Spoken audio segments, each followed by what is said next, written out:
Sagittarius, welcome to your February horoscope. My name is Adeana. I'm an intuitive astrologer, and in this video, I will be going over all of the energy you will be navigating for the month ahead. Don't forget to like, share, and subscribe if you align with my energy and enjoy my content.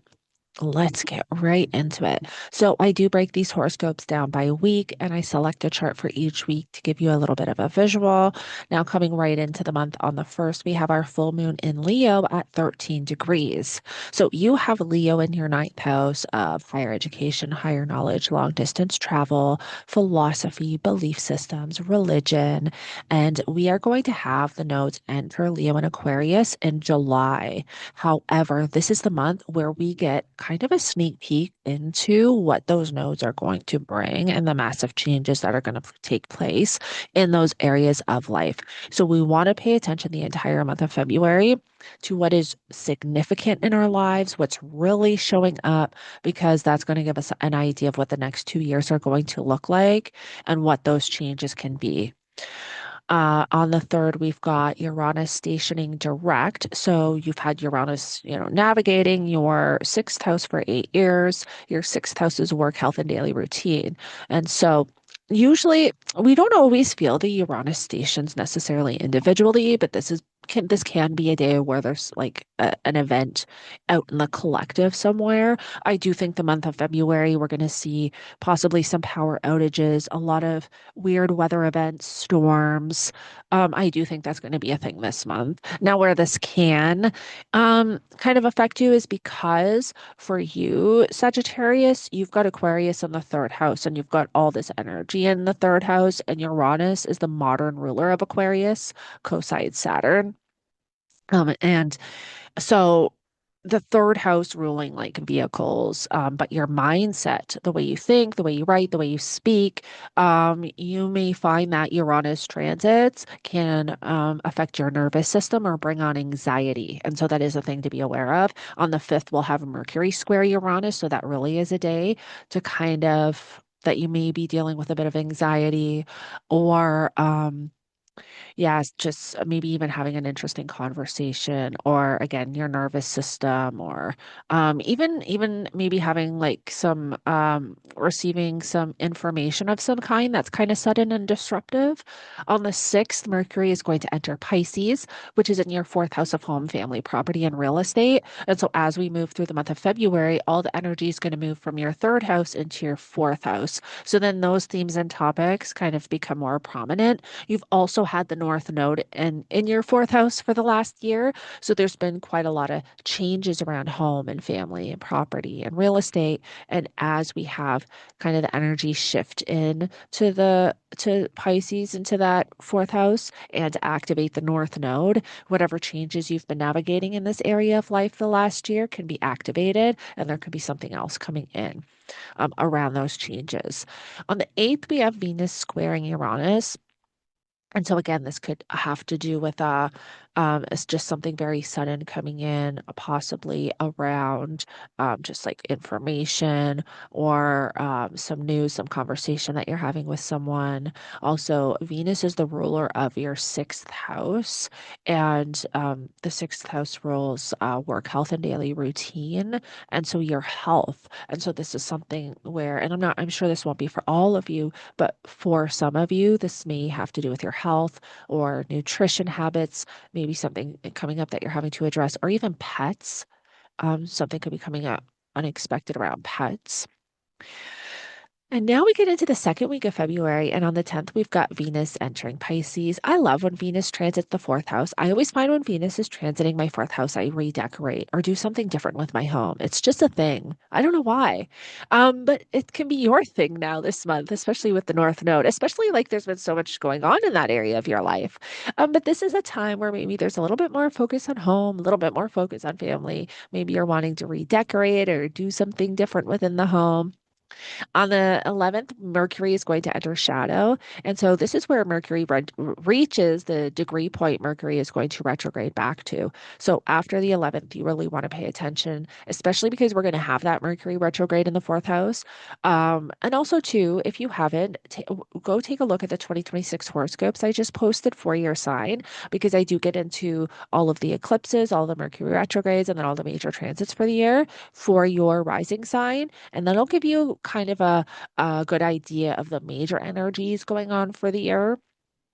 You can check that out. It's on my channel. Um, but yeah, after the 11th, you just want to pay attention to kind of what is showing up, because that's going to give you an idea of what you will be revisiting and reevaluating during the Mercury retrograde. On the 12th, we will have Mercury conjunct the North Node. I do like when the planets conjunct the North Node. This is usually when something is coming in that can be positive or sometimes seem insignificant in the moment, but down the road be useful in some way. So, again, it is a day to just pay attention to information coming in and conversations being had, because something may stick out to you on that day that. Yeah, that like ends up meaning something at some way, shape, or form.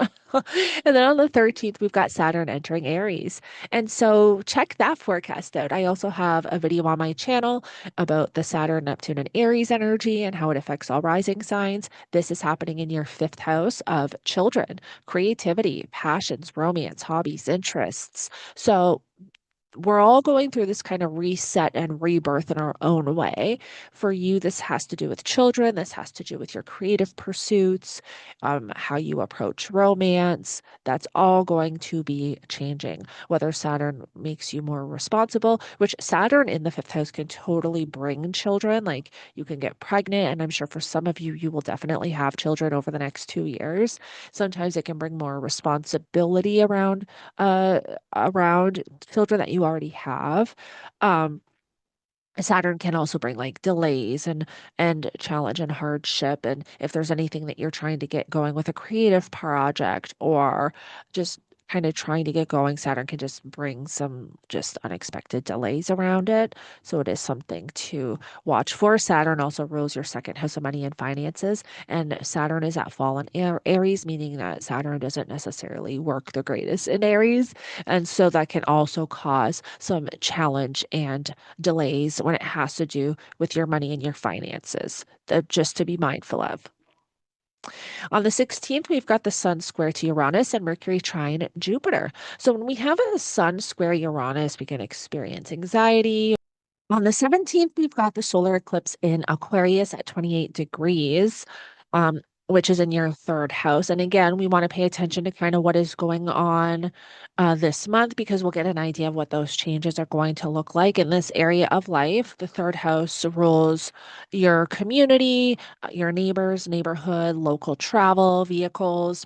Also, siblings and cousins are in the third house. The third house rules your mind, your mindset, communication, reading, speaking, writing.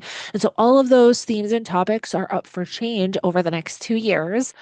So, excuse me. So you definitely want to pay attention to kind of what is showing up this month, because this will give you an idea of what that change is going to look like the next 2 years. We also have Venus forming a conjunction to the North Node, which is going to be nice. That is when we can get some really um, positive insight or clarity around something that you've been navigating over the last year. And then the 18th, we've got Sun entering Pisces. And on the 20th, we've got the Saturn-Neptune conjunction. And again, we're all kind of going through this reset and rebirth in this area of life. And this has to do with, in your case, it's in your fifth house of children and creativity, passion, romance, hobbies, interests. And so, all of those themes and topics are kind of up for change. And then on the 22nd, we have Venus forming a trine to Jupiter, which is really nice because it's kind of this positive energy and this mix of chaos. Venus is going to be in your fourth house, forming a trine to Jupiter retrograde in your eighth. I really look at this could be something like really positive, but kind of that you're processing internally because of the Jupiter retrograde energy. This is also where there could be some type of support or opportunity coming in that has to do with maybe something you're trying to get going around your home or something that has to do with your partner's finances, a loan, something along those lines. Then we get to our final week of February, and on the 25th, we've got Mercury stationing retrograde in Pisces. And so there may be something that you are rethinking and reevaluating in this area of life around home, family, property, and real estate. Again, pay attention to kind of what is showing up a couple of weeks prior to this, and that's going to give you an idea of maybe some themes and topics that you will be revisiting and reevaluating. On the 27th, we've got the sun forming a conjunction to the North Node, which I love. This is a day we always want to watch for because there can be something very powerful coming in to help us navigate whatever change is taking place in these areas of life with the nodes. And Mars square Uranus, this is going to be like power outages, weird weather events, storms. I definitely think we're going to see this come the end of February. Now, in our own personal lives, Mars rules your fifth house of creativity and children. And so there could be something very unexpected going on with that. There can be something um, possibly unexpected going on with like a vehicle because Mars is in that third house of vehicles. So I would just make sure you're driving safe. Don't take any chances if with weather conditions and anything like that. Yeah, it is a day to just kind of be very cautious. Accidents are at its peak with Mars and Uranus energies. So yeah, just navigate that because or just tread lightly, navigate that. Just tread lightly. Drive safe, please. And then we have on the 28th of Venus conjunct Mercury retrograde. And this is a day where there can be like um some in conversation. And I honestly like the best way I could I represent this is like this could be a really powerful like conversation that you're having with somebody, but with this Mercury retrograde, you just have to make sure that you are being understood and that you are not misunderstanding what is being said. Just make sure that there is clarity at this time.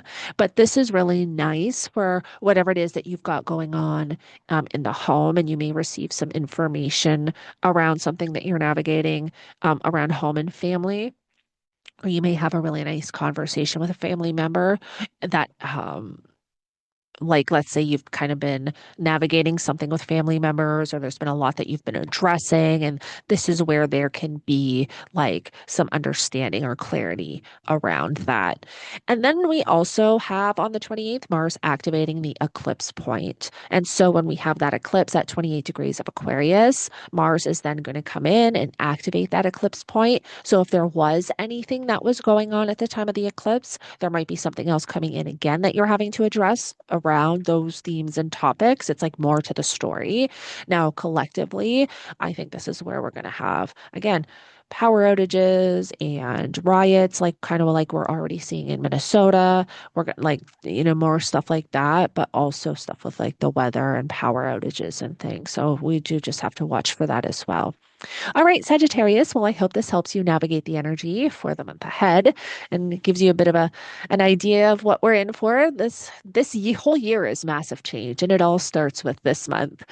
So hopefully this helps you navigate that energy. And don't forget to like, share, and subscribe if you align with my energy and enjoy my content. And I will connect with you in the next one.